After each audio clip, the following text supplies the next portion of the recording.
शुभ प्रभात बच्चों। आज हम लोग कक्षा 7वीं के रुचिरा द्वितीय भाग को पढ़ेंगे। इसका हम श्लोक देखेंगे। 5 श्लोक तक हम लोग देख चुके थे। पहले पाठ का ये सुभाषितानी है। 5 श्लोक तक हो चुका था। इसके बाद अब हम लोग 6वें श्लोक को देखेंगे। तो आइए हम सभी सस्वर वाचन करते हैं। आप लोग मेरे पीछे इसको पढ़ना प्रारंभ करेंगे। क्षमा वशीकृतिर्लोके, क्षमा वशीकृतिर्लोके, क्षम्या किं न साध्यते, शांति खड्गः करे यस्य, किं करिष्यति दुर्जनः। फिर से इसको पढ़ेंगे आराम से, धीरे धीरे हम इसका वाचन करेंगे। क्षमा वशीकृतिर्लोके, क्षमा वशीकृतिर्लोके, क्षमया किं न साध्यते, शांति खड्गः करे यस्य, किं करिष्यति दुर्जनः। क्षमा वशीकृतिर्लोके, इस संसार में क्षमा करना सबसे बड़ा वशीकरण है। क्षमा वशीकृतिर्लोके, कहते हैं वशीकरण क्या है? क्षमा करना ही वशीकरण है। मतलब आप यदि किसी को क्षमा करते हैं, माफ़ करते हैं, तो इससे बड़ा वशीकरण कुछ भी नहीं है। क्षमया किं न साध्यते, क्षमा करने से आप क्या नहीं साधते, क्या नहीं आपको मिल जाएगा, सब कुछ आपको मिल जाएगा।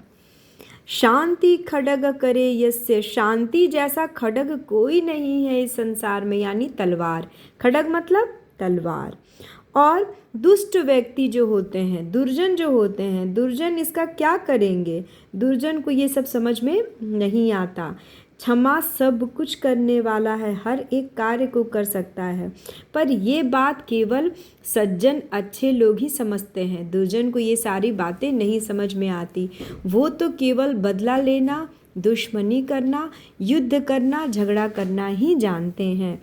तो आइए इस महत्वपूर्ण श्लोक के अर्थ को हम देखें और लिखें। अपनी कॉपी में इसे लिख लेंगे।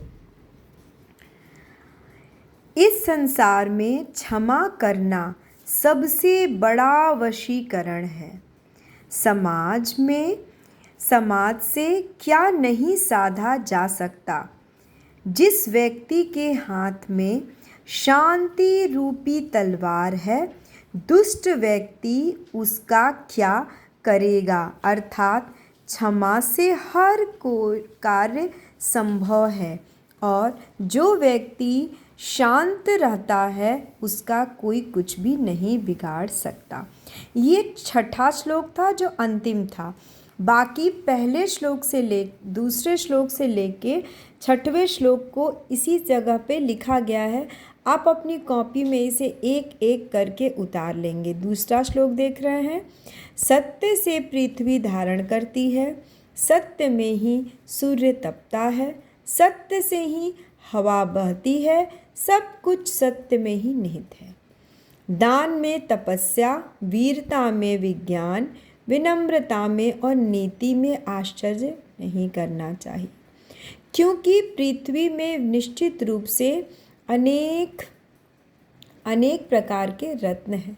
इस तरीके से तीसरा, चौथा, 5वां और अभी हमने आपको 6ठा श्लोक बताया। एक एक करके इसे आप अपनी कॉपी में लिख लेंगे।